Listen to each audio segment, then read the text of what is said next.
Can you just tell people a little bit about yourself and a little bit more about the Second Amendment Foundation? Well, I guess I've been involved in the gun rights battle since about 1972 on a full-time basis. So I have a lot of historical, view of this whole thing. And when I got involved in it, I founded the Second Amendment Foundation back in 1974.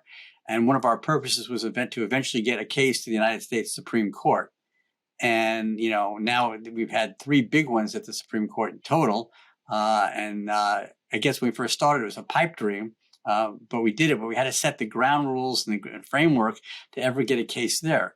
And back in 1972, there really were no cases that you can really point to nationally that supported Second Amendment rights as an individual right.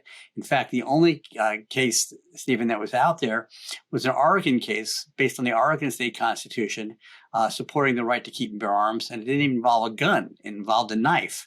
And it was a criminal case that they prosecuted a person for having a knife. And the state Supreme Court ruled that, in fact, that knife was covered by the Oregon Constitution for the right to keep and bear arms. And that's really all that existed back there in 1972. And so we started holding legal. But things have. Yeah, go ahead.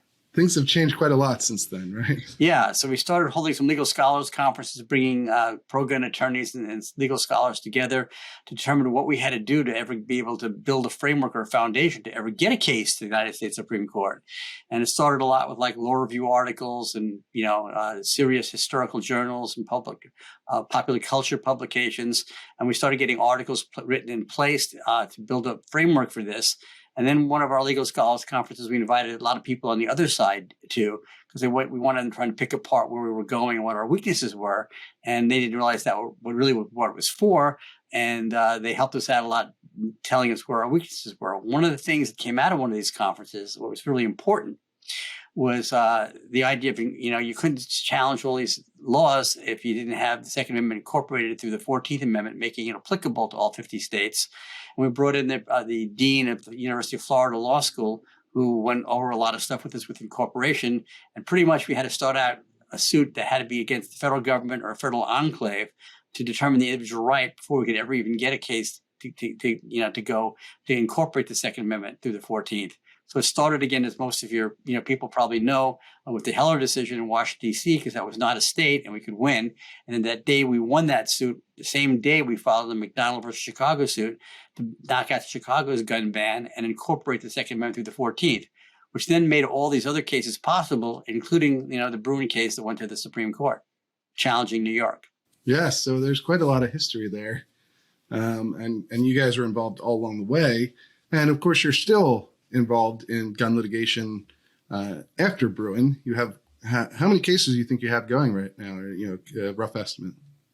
We have approximately 40 cases going on Second Amendment rights across the country right now, and that's about the number we had pre-Bruen.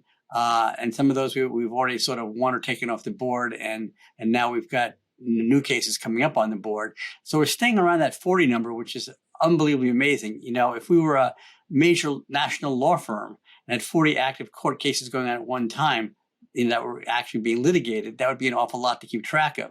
And we're just a nonprofit organization that has 40 cases going on. So it's quite a challenge. Yes, I imagine.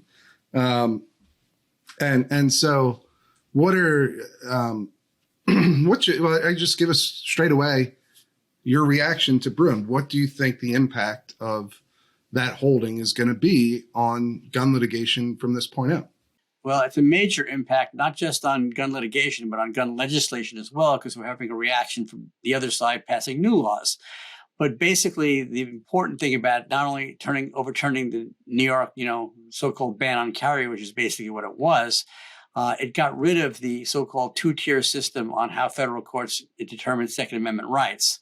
And basically said that you have to go with what the text and history of the Constitution is to determine your verdicts and defining Second Amendment litigation.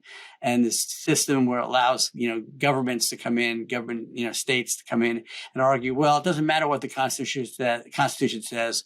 We have to pass these laws and they have to be upheld by the courts because we have a crime crisis in our country. It's we have all these crime is being committed and we have to, stop it. This is the only way we can stop it. Well, now they can't argue, social benefits or whatever it might be. They've got to go look at what the Constitution actually says and why it says it. And that's really, really important because a lot of times they trip us up with anti-gun judges. Like, it doesn't matter what the Constitution says. There's a need to ban guns. And so, that overrules, what the Second Amendment says. That's no longer the case. And that's very important for us.